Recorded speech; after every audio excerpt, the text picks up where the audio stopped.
Welcome to Silent Queen's Calling. I'm glad you're here.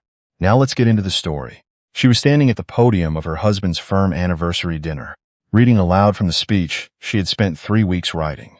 When he walked up beside her, took the microphone from her hand without a word, and finished the last 4 sentences himself, the room applauded him. He accepted it. She stepped back from the podium and stood at the edge of the small elevated platform, her hands loose at her sides, while 200 people clapped for the man who had just taken her voice in the middle of a sentence. His name was Lawrence Pruitt. He was 41, a litigation partner at a mid-sized firm that bore his name on the second line of the letterhead. He was tall, well-tailored, the kind of handsome that photographs well and ages into authority. He shook hands with the event coordinator. He thanked the catering staff with the practiced ease of a man who knew the optics of gratitude, even when he felt none. He put his arm around his wife when the table photos were taken. Her name was in none of the toasts. Her name was Cecile Pruitt, née Fontaine, and she had been invisible for so long that she had almost forgotten she was not supposed to be. Part 1. The woman behind the firm. Cecile had grown up in a house where silence was not the absence of noise but the presence of precision. Her father, Roland Fontaine, had built the Fontaine Group from a single commodities trading desk in 1981 into a private holding company with stakes in insurance, logistics, agricultural land across 4 states, and a small but extraordinarily profitable fleet of cargo vessels that transported things governments needed moved without anyone writing it down. Roland was not the kind of man whose name appeared in profiles. He was the kind of man whose phone calls made profiles unnecessary. Cecile was his only child. Her mother, Annette, had died when Cecile was 14, a cardiac event, quiet and quick, the way Annette had done everything. Cecile sat beside her at the hospital for 6 hours before it was over, and in those 6 hours she made 2 decisions. The first was that she would never again mistake stillness for weakness. The second was that she would spend her life doing something that required her to be present in the room where things actually happened, not the room where the decisions were announced afterward. She became a paralegal. Then she sat for the bar exam. She passed on the first attempt. She worked for 4 years at a public defender's office in Atlanta, where the caseloads were brutal and the resources were thin, and nobody could afford to waste time on impression management. She was good at it in the way that people who grew up managing invisible complexity are good at things that require invisible complexity. She organized cases the way her father organized assets. She saw the whole structure before she named any individual piece. She also, deliberately and with considerable effort, left the Fontaine name behind when she worked. She used her first name and her law school credentials and the quality of her briefs. She did not tell people who her father was. She had learned early what that information did to a room. It rearranged the furniture. It changed the angle of every conversation. She wanted to know what conversations looked like when the furniture stayed where it was. She met Lawrence Pruitt at a bar association mixer in her 3rd year of practice. He was charming in the way that successful litigators are charming. Sharp listening, specific recall, the ability to make the person across from him feel like the most important variable in the room. He asked about her cases. He remembered a detail she mentioned about a suppression hearing and brought it up 2 weeks later, unprompted. He showed up when he said he would. He did not ask about her family. Cecile performed her usual assessment. The man appeared to be interested in her, not in what she might be worth. She was 31. She had spent the previous decade watching people recalibrate their behavior the moment they sensed money. Lawrence did not recalibrate. He stayed in the same register. She filed this and moved forward. They married 18 months later, a clean ceremony. Roland attended and shook Lawrence's hand and said nothing that required interpretation. Cecile planned everything. Lawrence arrived on time and gave a toast that the guests enjoyed, and she observed him with the specific attention of a woman who understands that how a man behaves when he is happy tells you very little. What you need to watch for is how he behaves the first time things go sideways. She did not have to wait long. Part 2. The pattern. The pattern revealed itself gradually, the way erosion reveals itself, not in a single event, but in the slow, cumulative disappearance of something that used to be solid. Lawrence was talented. He was also constitutionally unable to credit anyone else for anything that made him look capable. When Cecile drafted the contract framework that won the Aldridge account, Lawrence presented it to the partners as the product of a late-night session he had led. When she rewrote the appellate brief that saved the Kessler case from dismissal, He accepted the client's gratitude and mentioned that he had reviewed it carefully. When she built the client management system that cut the firm's administrative overhead by 30%, his name was on the memo that described it. She mentioned it once. Lawrence said she was being oversensitive, that this was how firms worked, that attribution in a partnership was collective, that she of all people should understand the optics of a wife claiming independent credit at her husband's firm. She did not mention it again. She documented everything. At home, the pattern was architectural in a different way. Cecile managed the house, the social calendar, the finances, the 2 dogs, a pair of rescue greyhounds named Fig and Rin, the maintenance schedules, the tax filings, the grocery rotation, the insurance renewals. Lawrence managed nothing, which was its own form of expertise, the expertise of existing inside a system someone else built, and never having to understand how it ran. His mother, Doreen Pruitt, visited from Charlotte 4 times a year. Doreen had worked as a bookkeeper for 30 years and considered this sufficient qualification to have opinions on everything. She was not cruel in the way that requires volume. She was precise. She had a gift for the sentence that arrives just below the threshold of complaint. The kind of thing you cannot quote because it sounds reasonable when extracted from context but lands, in the room, like a hand on a bruise. "Cecil, you always seem so pulled together. I don't know how you do it with such a demanding schedule. Lawrence works so hard. I hope he feels taken care of." This while Cecile was serving a dinner she had cooked after a 14-hour workday.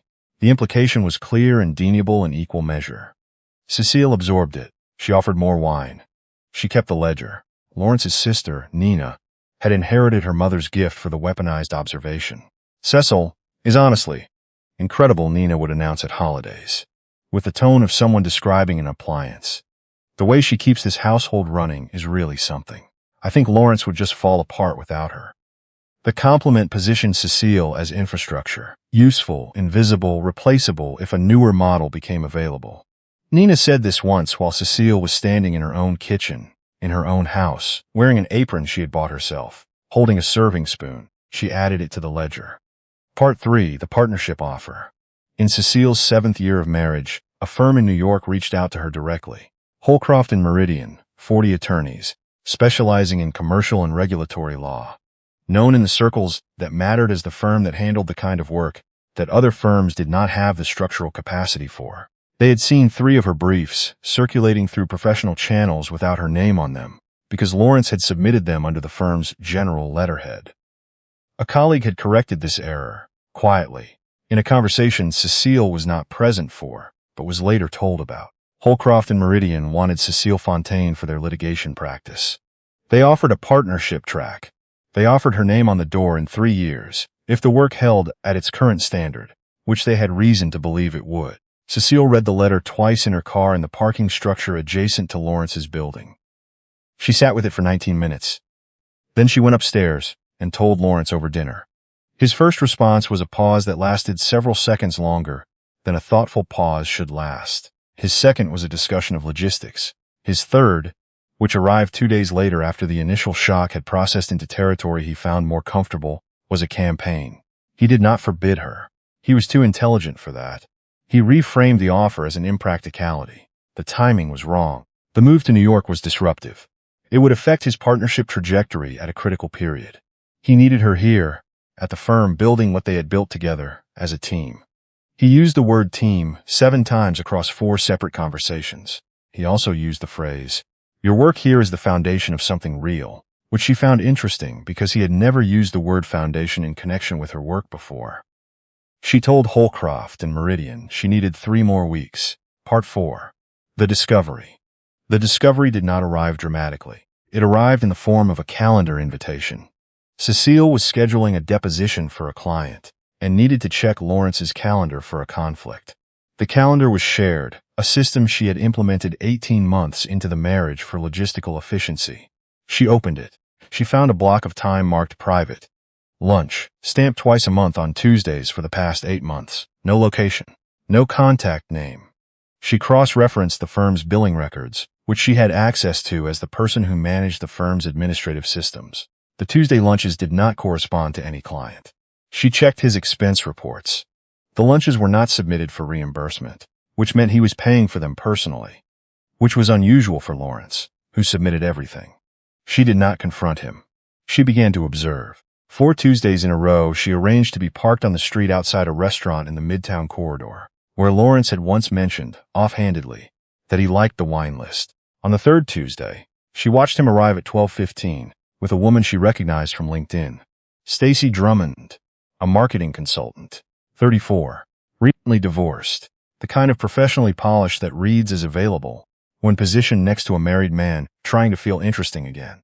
Cecile photographed them through her windshield with a telephoto setting. She drove back to the office. She completed 2 motions and a contract review. She did not cry. She felt something tighten in her chest and then release. The way a structure settles after weight has been redistributed. She had been running a test for 7 years. The test was now complete. She called her father that evening while Lawrence was at the gym. Roland answered on the 2nd ring. "I need 2 things," she said, "a forensic accountant and a very good family law attorney who has never heard of Lawrence Pruitt." A pause. "Are you safe?" "Yes, the dogs? Fig and Wren are fine. They're with me. I'll have names to you by morning," Roland said. "Don't move anything yet." She already knew that. She had managed complex documents in difficult environments for 14 years. She understood sequencing. Part 5. The anniversary dinner. The podium incident was not the first theft. It was the most visible one. The firm's 20th anniversary dinner had been planned, almost entirely, by Cecile. The venue, a restored event hall in the Arts District. The catering contract she had negotiated to 20% under budget. The AV setup she had personally reviewed. The seating chart that kept 3 incompatible partners on opposite ends of the room. The speech she had drafted over 3 evenings, with specific stories, about 3 of the firm's landmark cases, that Lawrence could not have recalled without her, because he had not been the one doing the underlying work. She had read the first 3/4 of the speech. The room was warm. The stories landed. People were laughing at the right moments. She could feel the attention in the room, settling into something real. Then Lawrence came up beside her. His hand on the microphone was practiced, smooth, the kind of move that looks spontaneous only if you don't understand how many times a person has to imagine something before they can execute it without hesitation. He took it from her mid-sentence. He delivered the last 4 lines. He smiled. The room applauded. Cecile stood at the edge of the platform for a moment before stepping down. Her face showed nothing that the room could read as distress. She had spent a childhood learning to manage her expression in rooms full of people who were paying close attention. She walked to her table. She sat. She picked up her water glass. She drank. Across the room, Stacy Drummond was seated at a table near the bar, attending as a guest of a junior partner who could not have gotten that invitation without navigating a guest list that Cecile had designed. Lawrence had arranged this. Cecile understood it the way she understood everything about this evening, completely in advance, with documentation. After dinner, Lawrence found her near the coat check. He was flushed with the particular warmth of a man who had just performed well and knows it. "You were great up there," he said. "I just thought the ending needed a little more energy." She looked at him for a moment. "It was my speech," she said. He smiled in a way that did not reach his eyes. "Come on, it's our firm." She got her coat. She got their car from the valet. She drove home. She went to bed. She lay in the dark and listened to Lawrence come in 40 minutes later, and she breathed the slow, controlled breathing of a woman who has already made every decision that needs making and is now simply waiting for the sequence to begin. Part 6. The departure. She did not leave in the middle of the night. She left on a Thursday morning in daylight while Lawrence was at the office. Fig and Wren were already in the car. She had moved the dogs first, the previous afternoon, to the apartment she had leased 4 months ago under her maiden name in a building. Lawrence would have no reason to ever drive past. She had furnished it in a single weekend visit. She had stocked the refrigerator. She had set up a dog crate the size of a small studio apartment because Fig had anxious tendencies and required space. She took the documents. She took the hard drive with 7 years of her professional work, filed under client names, case numbers, and dates. She took her grandmother's ring. She left the joint credit card because it was in Lawrence's name and she had her own. She sent 1 text before she left. It went to Lawrence's phone. It said, "My attorney will be in contact by end of day. Please do not reach out to me directly." Then she took the dogs and drove away from the house she had maintained and managed and organized and improved for 7 years, and she did not look back because she had already surveyed everything she needed to know about what was behind her. Part 7.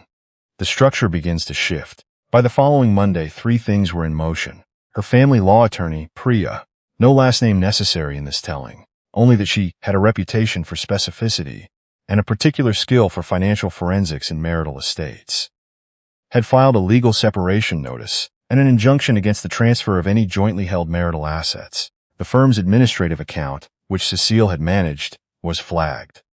Lawrence's personal accounts were reviewed. The picture that emerged was straightforward and not flattering. Lawrence earned well. He spent at the ceiling of what he earned. The house, the vacations, the wardrobe, the club memberships. These had been maintained within their budget, largely because Cecile had quietly absorbed a portion of the shared overhead from her own income, which was not inconsiderable, and from three specific disbursements she had made from a personal savings account she had maintained separately since before the marriage. The disbursements were documented. She had kept receipts for everything, because she kept receipts for everything. The second thing in motion was a review of the firm's intellectual property records. Priya's associate, a copyright specialist, began requesting documentation of origination for work products submitted under Pruitt and Associates letterhead over a 7-year period. This was a technical process, methodical and patient. It involved billing records, drafting histories, metadata and document files, email timestamps. The process would take several weeks. Cecile had given it all the time it needed. The third thing was quieter than the first two, and considerably more consequential. Roland Fontaine had, in the 3 months since Cecile's phone call, conducted a routine review of the Fontaine Group's mid-Atlantic investment portfolio. This review identified, among several items, a regional development consortium seeking bridge capital for a mixed-use commercial project in the downtown corridor.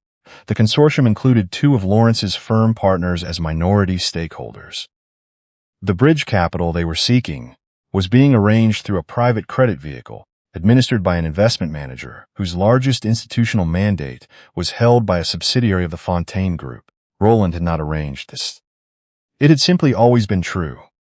The Fontaine Group's holdings were wide and deep, and mapped onto the commercial infrastructure of several major metropolitan areas in ways that were not visible unless you were specifically looking. Roland was not a man who arranged things for dramatic effect. He was a man who let existing arrangements become visible at the right moment.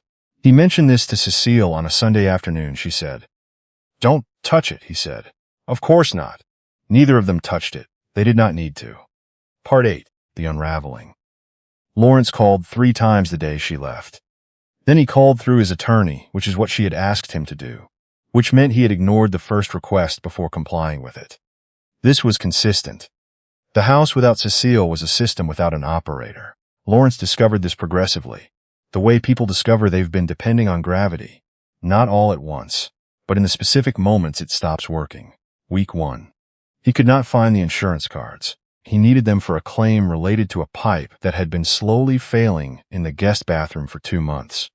Cecile had documented the pipe issue in November, flagged it to the building maintenance contractor, and scheduled a repair for the following Saturday. The contractor arrived. No one was home. Lawrence had not been copied on the scheduling email. The claim paperwork required documentation Cecile had filed in a system Lawrence had never accessed because he had never needed to. Week 2. The firm's client management platform began generating error messages. The platform had been configured by Cecile and maintained by her on a quarterly review cycle. The quarterly review had been scheduled for the week after she left. It did not happen. Lawrence did not know the vendor contact. The vendor contact was in a shared drive under a folder Lawrence had no record of because Cecile had organized it by function, not by name. Week 3. Fig and Wren were gone. The house was too quiet in a specific way, that houses are too quiet when they have been organized around people and animals, and then emptied of both. Lawrence noticed this more than he would have predicted. He noticed it at 6 in the morning, when Fig used to push open the bedroom door and stand at the foot of the bed. He noticed it in the evening, when Wren used to position herself under the kitchen table during dinner. He did not know where they were. He did not ask. He understood without being told that asking would open a category of conversation he was not prepared for. Week 4. Stacy Drummond stopped returning his calls. She had assessed the situation with the practical accuracy of someone who had been through one expensive divorce and had no intention of auditing a second. What she had been attracted to was the version of Lawrence that Cecile had been producing, the organized man, the professionally confident man, the man with a clean house and a stocked refrigerator, and a wife who made dinner parties look effortless. What she was encountering now was a man who had a stack of unopened mail on his kitchen counter, and had eaten delivery food 5 nights in a row, and seemed increasingly to be a person who had been performing competence for so long that he could not locate the actual competence underneath the performance. She sent a short text. She wished him well. She did not elaborate. Lawrence sat in his office the following morning and held his phone in his hand and felt, for the first time in a long time, the specific vertigo of a person who has just discovered that the floor they were standing on was not the floor. Part 9. Doreen arrives. Lawrence's mother drove up from Charlotte 11 days after Cecile left, with a casserole and the intention of helping. She lasted 8 days. On the second day, she found Cecile's home management binder. It was a 3-inch binder organized by tabbed category: utilities, maintenance, medical, insurance, financial subscriptions, emergency contacts, and a section called recurring tasks, which contained a color-coded monthly calendar of every preventive maintenance item, payment cycle, an administrative deadline the house required to function. Doreen sat at the kitchen table, with the binder open in front of her for a long time. On the 4th day, she found the drive backup system. On the 6th day, she found the tax filing system. On the 7th day, she opened the household spreadsheet that linked all of the above and calculated, in a single cell at the bottom of the final tab, the total annual value of Cecile's administrative management of the household, based on the market rate cost of the individual services it replaced. The number was not small. She called Nina that evening. She ran everything, Doreen said, and her voice, Nina told someone later, had the texture of a woman saying something she could not unknow. Lawrence did not even know where the fuse box was. I had to find it for him. She was always so organized, Nina said. She was the only adult in that house, Doreen said. And I spent 7 years telling her she didn't seem warm enough. It was the most honest sentence Doreen Pruitt had spoken about her daughter-in-law in 7 years. It arrived in a kitchen that Cecile had tiled and furnished and cleaned and managed, and it arrived too late to mean anything except the truth. Part 10. The Symposium. The legal symposium was not Doreen's idea. It was organized by the City Bar Association, an annual event, black tie, held at the downtown convention center, 40 tables, prominent speakers, significant attendance from the legal and business communities. Cecile had attended it 4 times as Lawrence's wife. The 5th time, she attended as the keynote speaker's introduced guest. The keynote speaker was Mina O.C. Bonsu, founder of the Fontaine O.C. Legal Foundation, established 2 years prior with a founding grant from the Fontaine Group, dedicated to access to justice initiatives and pro bono infrastructure for underfunded public defenders in 3 states. Mina was formidable, direct, and had a particular skill for the kind of public speaking that makes people feel both challenged and grateful. The foundation's board of directors included, in its listed membership, the name Cecile Fontaine, Director at Large. Lawrence saw this in the program at 7:50 p.m., at a table he had attended, because 2 of his partners were on the sponsorship list, and his presence had seemed, until that moment, obligatory and unremarkable. He read the name twice. He had known her as Cecile Pruitt for 7 years. He had known her as a skilled attorney, a precise administrator, a capable woman who managed the household with the efficiency of someone who had grown up managing complex systems. He had not known, had never thought to ask, had never been curious about the question, what Cecile Fontaine meant. He had never searched the name. He had never asked Roland, who had shaken his hand at their wedding, and smiled the brief, contained smile of a man who had already formed his assessment. He had never wondered why Cecile's apartment, leased under her maiden name, was in one of the most expensive buildings in the city, and the lease had been executed without a cosigner. He looked at the program. He looked at the table at the front of the room, where the foundation's board was seated for the dinner. He looked at Cecile, in a dark burgundy dress, her posture the posture of a woman who has spent her whole life in rooms like this one, and has simply until recently chosen not to let it show. She did not look at him. She did not need to. Mina O.C. Bonsu took the podium after dinner. She spoke for 15 minutes about access, about infrastructure, about the invisible work of holding legal systems together. She mentioned the foundation's founding director and used Cecile's full name, Cecile Fontaine, not Cecile Pruitt, and thanked her specifically for 3 initiatives she had designed by name. People in the room who knew the legal community understood exactly what they were hearing. They were hearing a woman who had spent 7 years allowing her name to be removed from the things she built announce, without announcing it, that her name had always been on the building. Cecile rose to say a few words. She spoke for 4 minutes. She spoke about the attorneys who drafted briefs that other attorneys signed. She spoke about the paralegals who built case structures that partners dismantled and reassembled under their own names. She spoke about the particular exhaustion of excellence in a room that prefers to attribute it elsewhere. She did not mention Lawrence. She did not need to. Lawrence sat at his table for 2 more hours. His partners congratulated Cecile on their way out. 2 of them mentioned the Fontaine name, with a register of recognition that made Lawrence feel, for the first time, the full weight of what he had not known he was standing next to. After the event, he caught up to her in the lobby. "Cecil," he said, and then he stopped, because there was no sentence that followed that. She stopped walking. She turned. Her expression was the one she used to wear in depositions, when a witness said something that revealed more than they intended. Precise, patient, already knowing. "I built half that firm," she said. "You know that. I know you know that. At a certain point, what I need from you is not an apology. I am past the point of needing your acknowledgement. I just want you to understand. Not for me, because I am finished waiting for your understanding, but because you are going to keep doing this to the next person who is good enough and quiet enough to let you. And she will not be as patient as I was." She paused. "I hope for her sake that you learn something before she has to teach it to you the same way." She walked to the car that was waiting for her at the curb. She did not look back. Part 11. The withdrawal, completed. The weeks after the symposium did what they were always going to do. They finished the accounting. Lawrence's partnership track hit a complication when the commercial development deal his 2 partners had been banking on, the one that required bridge capital from a credit vehicle Cecile's father, had no intention of influencing and no need to influence, because influence was not the point, visibility was the point. Entered an extended due diligence period that the consortium's investors found frustrating. The deal did not collapse. It simply stalled in the specific way that deals stall when the people behind them do not have the administrative infrastructure to manage the documentation load. The firm's client management platform was eventually repaired by an outside contractor.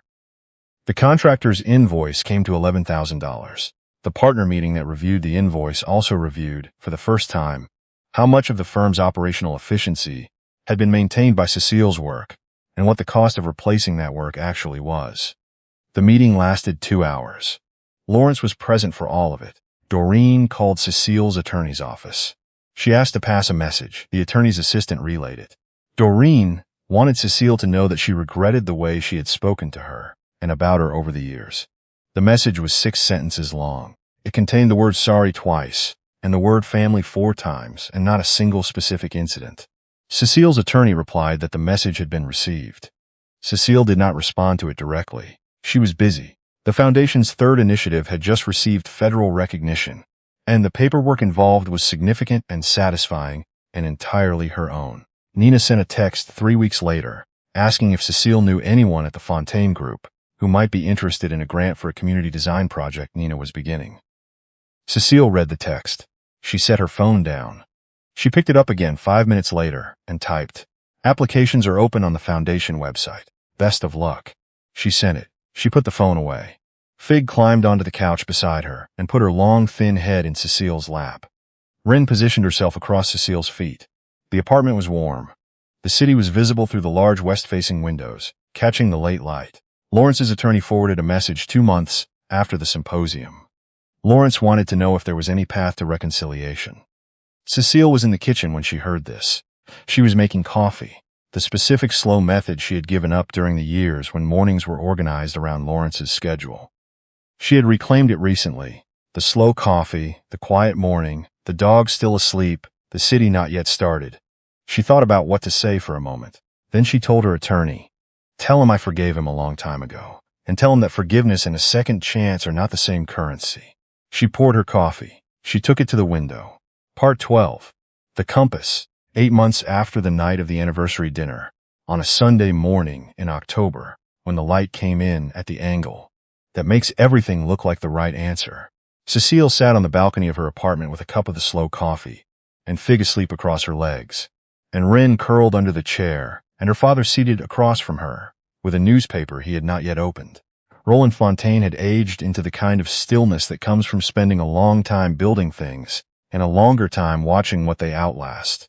He sat with his coffee. He did not speak.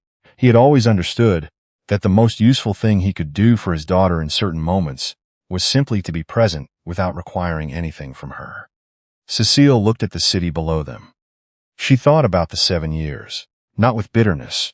Bitterness had served its purpose and been quietly retired, but with the specific clarity of someone reviewing a completed case. She had run a test. She had gathered evidence. She had reached a conclusion. The conclusion had cost her something real, and what it had returned to her was also real. And the accounting, all things considered, was net positive. She thought about her mother, about the 6 hours in the hospital, about the decision she had made at 14 to be the person actually doing the work instead of the person standing at a safe distance from it. She had done that. She had done it for 7 years in a marriage that had not deserved it.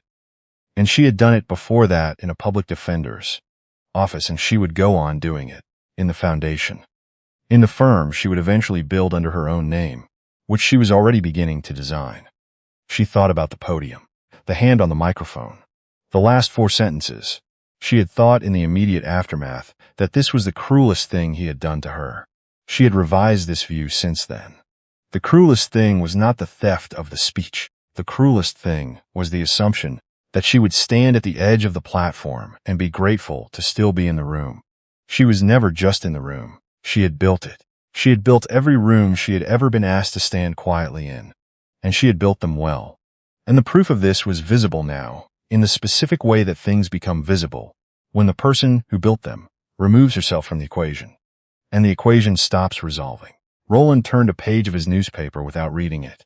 "You know what he said to me after the symposium?" Cecile said. Roland looked up.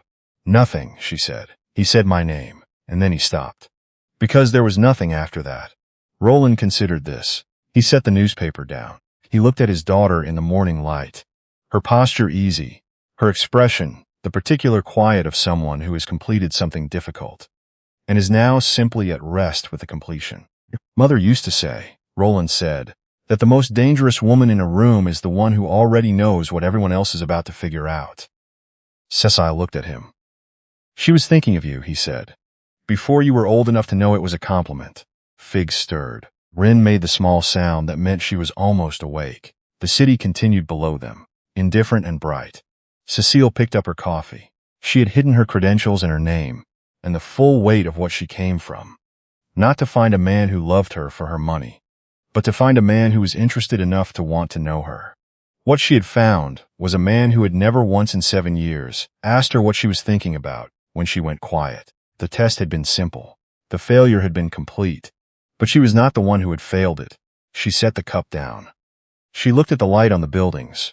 She felt Fig shift against her legs, and Ren settle, and her father sit quietly across from her, reading a newspaper he had come 100 miles to not read, and she understood that the life she had been trying to build inside someone else's idea of her had been the wrong construction project all along. The right one was already underway. She had been building it, quietly and precisely, the way she built everything. And when it was finished, it would bear her name. If something in this story stayed with you, if you recognize something in Cecile, or in the silence of someone who does the work, without waiting to be seen, subscribe and turn on notifications. We're here for the ones who build without asking for the credit. The next story is already waiting.